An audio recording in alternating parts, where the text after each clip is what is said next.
Hey, so before I dive into today's episode, I wanted to do a short plug for my newly released virtual training program and online sales community. I call it the Six Figure Close Plan, and what it'll teach you is step by step how to implement a close plan in your deal cycles. There's two facets in my mind to a perfect close plan, and that is an external facing project plan or mutual action plan that goes in front of your champion. They can then use that to rally the troops on their side to getting things done, completing milestones towards closing the deal. And the other facet is an internal account plan that helps you prep your delivery resources, showcase what you're working on to your executive leadership team. And with those two parts working together, you're bound to improve your deal cycles by shortening those cycles, increasing your deal size, and generally creating a happier customer that feels like your company has an investment in their success. So if you want to learn more about how to participate in the program, you can check it out at saasplayers.com. That's SAAS players.com. On today's episode, I want to talk about a topic that I love, which is using LinkedIn to generate pipeline, to build relationships, and improve your Rolodex as a seller. On our last interview, we had Jamie Safiano, who leads sales development over at Quantum Metric, and she shared some really interesting ways that you can improve your LinkedIn presence, grow your network, and use Sales Navigator or not use Sales Navigator to connect with your buyers and build some clout and credibility as well as acumen in your industry. So I thought I'd put together a quick episode today just to speak to how I use LinkedIn in my day-to-day, how I've used it over the years, and what the outcome's been from doing that. Hopefully, if you're listening and you work in SaaS sales at this time, you have access to a Sales Navigator account. I think it's a really important resource to have in this day and age as a way to connect with your buyers because you can send them emails before you're connected with them as a LinkedIn connection. But one of the things that Jamie mentioned in the episode that I thought was really interesting and I've started to implement this week is just using the standard LinkedIn to go through and follow my prospects on LinkedIn. So how to do that, you just go and you can search for a specific prospect. And if you're looking at their profile, there is a little more button. It's the kind of third button over. And there's a little plus sign that says follow. And you can actually just follow your prospects. And anytime you do that, they get an alert that says they've got a new follower, and that's you.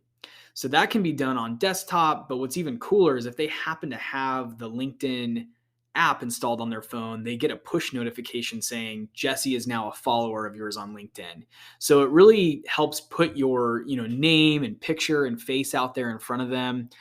And, Jamie shared that she just follows and then sort of backs away. You don't want to follow and then shoot a connect invite over and then shoot a message over that says, hey, I'm Jesse and I'm trying to sell you this. Can I get 15 minutes of your time? You don't know me. With social selling, specifically on LinkedIn, the polite practice, if you will, is to maybe follow or in some cases send a connection invite and then just sort of pull back a little bit and wait. Maybe follow some of their content for a couple of weeks, like some of their posts, comment, be engaging, but be valuable too. Don't just engage with, really boring, stale responses to some of their content. Actually engage in the conversation, ask them a question, include valuable information or links or things like that. So it's a longer term play. It's kind of like, I always think of it like, if you're familiar with internet marketing, there's search engine optimization and there's pay-per-click. With pay-per-click, the goal is to get someone to click through on an ad right away and convert quickly, right? Whereas SEO is more of a long-term building up your search results over time so that when, someone types in a specific keyword that, Google thinks of your website as the top information source there. So social selling on LinkedIn is very much that way. It's a longer-term strategic relationship-based way to generate pipeline. You can't expect that within a week you're going to start setting meetings consistently. Although I think it is possible to do that. I would advocate just building relationships, especially as you're connecting and following, executive level buyers.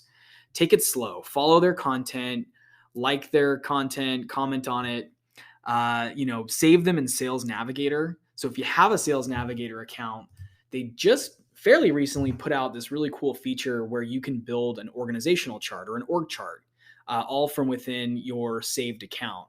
So let's say I'm trying to go after Bank of America or something like that. Let's just say Bank of America. I can go and save Bank of America in my target accounts. And then I can go around and search for decision makers at Bank of America that might be, interested in my solution based on what I sell. So that could be technical leadership. It could be, on the business or operations side. It could be sales, marketing. It all depends on what your solution is.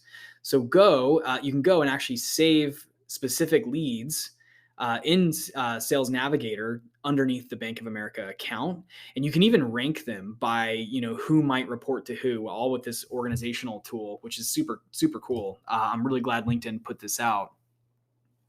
And then, you're going to start getting, if you save them in LinkedIn Sales Navigator, you're going to start getting their content updates. So what I do is I spend about 10 minutes every single day just going through and liking and commenting on, posts that my leads have put out there. I go and, save new leads underneath these accounts and try to figure out what the org structure looks like. And then, if I don't want to do that, again, I can kind of go through the whole follow method and just follow them on LinkedIn. That way they get that alert letting them know that I'm following them.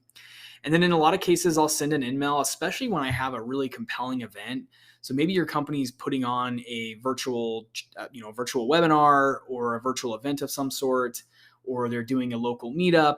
Harder in this day and age, but possible. I use LinkedIn for that kind of thing as a, hey, look, there's a compelling event coming up. We have an in-person happy hour, or we're doing a webinar, or we're going to be at such and such other event. And I use LinkedIn as a way to connect with people that way. And that I've found to be pretty effective, because if you can put something very specific in front of someone on LinkedIn that says, hey, our team is going to be in Austin, Texas on this date at this venue, and you're in Austin, would you like to come out and participate? That's very specific, very actionable for the prospect, and tends to work really well for LinkedIn social selling. So that, in just a really short, quick overview of what I do and how I use LinkedIn to prospect and build my pipeline and essentially build up my network in my industry. Jamie also mentioned that she shares a lot of industry relevant content, so I highly recommend that you share valuable and, if you can, self-created content. I think something that you can fall into a trap of, and I have certainly done this myself, is just sort of regurgitating links that your company is sharing. Try to really put out content that is personal and meaningful and then industry related. And what you'll find is, buyers in the industry will gravitate towards you as a thought leader, which will help you in your selling, because again, your buyers will think of you as kind of the main hub around where they can get information on the industry and information on technology. So hopefully that's helpful to somebody out there. And thanks for listening.